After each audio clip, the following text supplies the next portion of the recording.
What is up, guys, and welcome back to another video. And today we are going over 10 stories that proves Vince McMahon is a complete psychopath. Today's topic is probably one of my favorite videos to make, and it features none other than the chairman of the WWE, Vince McMahon. I think it's clear and safe to say that this man is a complete insane goofball. These stories continue to prove that point. And to be honest, as crazy as these stories are, Vince does seem like a kind of interesting character, and I would love to have a conversation with him. Another thing I want to point out is that these stories were from a Twitter thread from the user @AlanCheapshot, who did create it to make it so much easier to find all of these rather than digging through the deep web, so thank you, Alan. I gotta give credit where it's due. Also, one last thing, if this video does do really well, like at maybe 1500 likes, I will happily create another video similar because there are tons of stories out there about this Cocoa Puff. Anyways, let's jump right into the chillin' adventures of Vince McMahon. Number 10, throwing candy. When you first hear about this header, you assume that this was a childhood story because what adult would be throwing pieces of candy at wrestlers? Surely he had to be about 5 years old. Wrong. This was during his time as the chairman of a billion-dollar company. The story states that Vince was doing a 12-hour flight for the Tribute to the Troops show that would be overseas. Vince isn't the most patient individual and wanted the time to go by faster.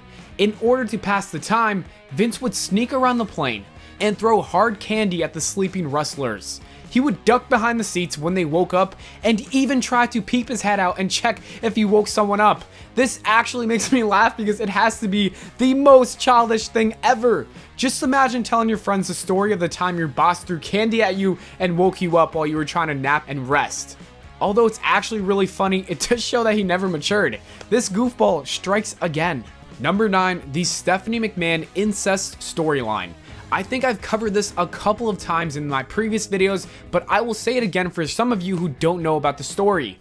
You should get an idea though from hearing Stephanie McMahon and incest in the same sentence. It's not what you're thinking. Actually, it's exactly what you're thinking. In an interview filmed exclusively for a DVD, Stephanie, who was pregnant with her and Triple H's first child, tells a story about how Vince called her into his office one day and told her he planned to write her condition into the storylines. Well, Vince proposed that they would reveal that Vince was the father of Stephanie's child. Stephanie was furious and turned the story down right there on the spot. She even said in an interview that she doesn't know who would find entertainment in such a storyline. You're probably guessing her rejection snapped some sense into Vince. Nope. He was pretty upset and suggested that Shane could be revealed as the father instead. Stephanie would also shockingly turn that idea down too. This makes me wonder, did Vince really think a sick storyline like that would be suitable for Raw? Did he not understand why the idea was so unacceptable to Stephanie? Besides the issue of taste, think about his granddaughter who would get roasted on a daily basis in school. I also wonder, who edited this DVD? Did they not realize that leaving this in makes Vince look like a complete lunatic? The entire thing is just chaotic and doesn't make sense to me. Number 8, accidentally sugar honey iced tea in his pants. Going back to me questioning if Vince McMahon has ever matured, I think the answer is very clear. No, he did not. He still believes that farts are hysterical and has some sort of fetish with them. According to JR once farted in a car with Gerald Briscoe. JR's farts are absolutely deadly, and this would result in Briscoe gagging and throwing up. When Vince McMahon heard about that, he thought it was hilarious. That's fair enough to think. It's kind of funny, I'm not gonna lie. I think it's funny. But this man took it a step too far. Backstage at Raw one night, he tried to purposefully fart and make Briscoe puke.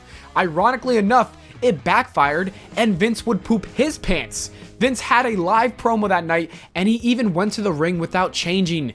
JR said that all the production people on his headphones told him about it and they were instructed to keep the camera shots above Vince's waistline for the entire promo because he just saw a big stain. So yes, Vince really tried to fart on purpose and accidentally pooped in the process and still continued his promo. The show must go on. I guess being in the first row isn't the greatest thing all the time. Number 7, outworking Mark Henry. We all know that Vince McMahon is extremely competitive. You have to be in order to compete and take out your rival company. Well, it gets a lot more crazy than business competitiveness. He literally went to the gym to outwork out the world's strongest man.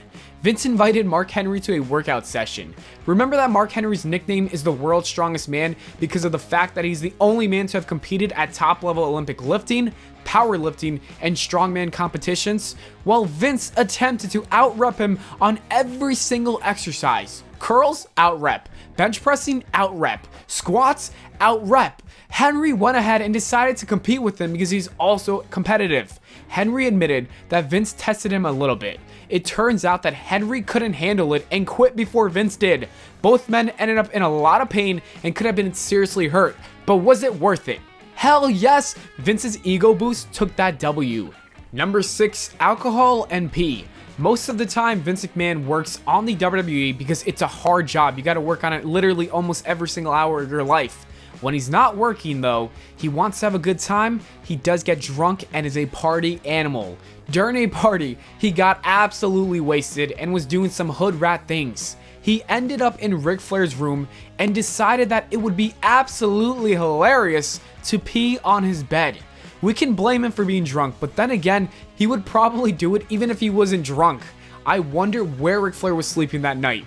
If I was him, I would put Vince in the figure 4 leg lock and suplex him on the bed because he deserved that. Number 5, Vince McMahon versus his beard. Vince McMahon owns a wrestling business, and it turns out that he's been feuding with his beard for the last 40 years without anyone even knowing. You're probably super confused, but let me explain it. So Paul Heyman once talked about Vince McMahon and his competitiveness. Apparently, Vince has a very thick beard, which just looks funny when you think about it. However, we've never seen the beard because he always shaves. Every single day, he wakes up and makes sure that SOB is not on his face. He gives that beard an L. Heyman then asked Vince why he doesn't just let it grow out and save himself the trouble. Vince's answer is absolutely priceless. He simply said that he cannot let the beard win. Literally, he's been having a fight every single day with the beard. This man is a living legend. Number 4, Vince McMahon and the farts. Okay, this is the last story about Vince McMahon and his farts. I can't take this video too serious when I'm talking about just his farts, but I saved the best for last. So CM Punk told the story of when he, The Undertaker, JBL, Edge, and Vince all had to room together when they were doing a Tribute to the Troops show. CM Punk couldn't sleep because everyone was snoring. And honestly, I relate to that so much. Snoring is my biggest pet peeve. It's just like, close your mouth at night, bro. Come on, that sound is too much for me to handle. Aside from Punk being awake, there was one other person who was awake, and if you didn't guess it right, it's Vince McMahon. Literally, the whole video is about Vince, so it's Vince. It wasn't because of snoring or anything like that, no. It was because he could not stop laughing at his own farts. Yes, you heard that right. Vince McMahon couldn't stop laughing at his freaking farts. He was laying in bed and just farting. You heard, and then you just heard him just giggling. Like, are you serious, bro? The next day, he was probably in a terrible mood for not getting any sleep, but then he remembered that his farts were so funny. I'ma scratch the whole living legend thing. He's the world's biggest meme. I can just see, when he shits, he probably looks at the toilet and says, "That's good shit." Number 3, Vince McMahon and Kane's PP. No, PP does not mean Pllana Productions, it's a reference to Kane's Ding Dong. While Kane was filming for the Oscar award-winning movie See No Evil, Vince wanted to include a special scene that he believed would fit perfectly well in the movie. The scene would involve Kane's character to pull out his ding dong, and he wanted it to be 3 feet long. The director of the film literally wanted the producer to repeat what Vince McMahon had told him because he couldn't believe it. He thought there was some sort of connection problem or something. He goes, "Yes, Vince wants Kane's penis to be 3 feet long, and none of the producers are saying anything about it, but thankfully we did not have to see that on the big screen. It wouldn't even fit on the big screen, to be honest." Number 2, Vince McMahon is Fast and Furious. Since I did make a Fast and Furious reference, I would like to congratulate John Cena on getting casted for the next Fast and Furious movie. It's well deserved, but we gotta go back to my boy Vince McMahon and his psychopathic actions. One time, he was racing a former WWE writer on an open highway. Vince boxed him in so that he was heading straight for a road construction. The writer said that he had to slam so hard on the brakes just so he could avoid the accident. Instead of checking on him and apologizing, Vince sped off and claimed that he won the race by almost killing a guy. Don't play with Vince McMahon, he will end your life. to win a game. And number 1, we have the Playboy interview. I'm just going to go ahead and read the transcript of the interview because it does a pretty good job at explaining the story. So Vince McMahon said, "I remember probably in the 1st grade being invited to a matinee film with my stepbrother and his girlfriends, and I remember them playing with me, playing with my penis and giggling. I thought that was pretty cool. That was my initiation into sex. At that age, you don't necessarily achieve an erection, but it was cool. At around the same time, there was a girl my age who was in essence my cousin. Later in life, she would end up marrying that asshole Leo Lupton, my stepfather. Boy, this sounds like Tobacco Road. Anyway, I remember the two of us being so curious about each other's bodies, but not knowing what the hell to do. We would go into the woods and get naked together. It felt good, and for some reason, I wanted to put crushed leaves inside of her. I don't know why, but I remember that. I don't remember the first time I had intercourse, believe it or not." Then the Playboy interviewer asked if his stepfather beat him up, and Vince McMahon first nodded his head and said, "It's unfortunate he died because I could kill him. I would have enjoyed that." And that is it for the video, guys. Thank you so much for watching. Let me know your thoughts in the comments below about all of these stories. Please leave a like and subscribe. Follow me on Twitter at Valon, and I'll see you all in the next video.